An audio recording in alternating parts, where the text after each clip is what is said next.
अस्सलाम वालेकुम फुटबॉलिस्तान के नाज़रीन, आपका मेज़बान इसाक बलूच हाज़िर है। आज हम बात करेंगे मंडी डिस्ट्रिक्ट के हवाले से। मंडी डिस्ट्रिक्ट वैसे तो सबसे शादाब है, वहाँ स्टेडियम की भरमार है, वहाँ के स्टेडियम बहुत बहाल है, लेकिन एक ऐसा बदकिस्मत स्टेडियम है जो इंटर स्पोर्ट्स स्टेडियम कहलाता है, जो मुंशियात की आमाज का बना हुआ है, जहाँ फुटबॉल की सरगर्मियों को जमूत जारी है। वहाँ के नौजवान हाथ पर हाथ रख के बैठे हैं। इस ग्राउंड की बदहाली को देखते हुए नौजवान मैदान में निकल आए और उन्होंने मुताबिक किया कि इस स्टेडियम को बहाल किया जाए। उन्होंने धमकी दी, अगर स्टेडियम बहाल नहीं हुआ तो हम आगे भी जा सकते हैं। इस सिलसिले में देखते हैं ये रिपोर्ट।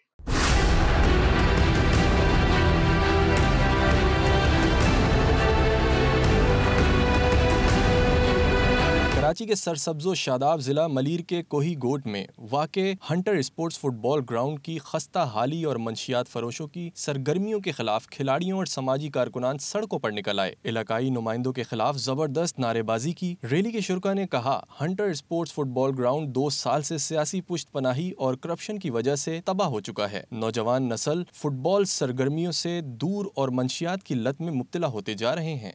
मैं Imtiaz Ali Hunter Sports Football Club से ताल्लुक़ रखता हूँ, कोई कोट साले मोहम्मद। जैसा कि आपको पता है, पिछले 2 साल से हमारे अंडर स्पोर्ट फुटबॉल ग्राउंड का काम रोका गया है और ये नाइली हमारे MPA, हमारे MNE और हमारे इलाके के चेयरमैन हो, चाहे जितने वो लोग जो हमारे वज़ायत से तहरीक रखते हैं, जो पार्टी से तहरीक रखते हैं, हम उनसे गुजारिश करते हैं कि बराए मेहरबानी हमारे बच्चे मंशियात की तरफ काम कर रहे हैं, हमारे बच्चे स्पोर्ट से दूर हो रहे हैं और हमारे बच्चे स्कूल से दूर हो रहे हैं, पढ़ाई से दूर हो रहे हैं। बराए मेहरबानी बराए करम आप लोगों से दरख्वास्त है कि आप आएँ, हमारे ग्राउंड को बना के दें। मुज़ाहिरीन ने कहा कि मुकामी सियासी क़यादत और मेंबर सूबाई असम्बली राजा रज़ाक और DMC मलीर जान मोहम्मद बलोच की गफलत और लापरवाही की वजह से फुटबॉल का ये अहम मरकज मंशियात फरोशों का आमाजगाह बन चुका है। तो हम इस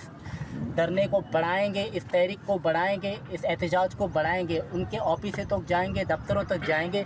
बराए मेहरबानी अंडर स्पोर्ट फुटबॉल स्टेडियम की इस हालत के ज़ार पे तरस आएं। रैली के शुरका ने धमकी दी कि अगर ग्राउंड की बहाली का काम शुरू ना किया गया तो एहतजाज के दूसरे मरहले में नेशनल हाईवे बंद कर देंगे।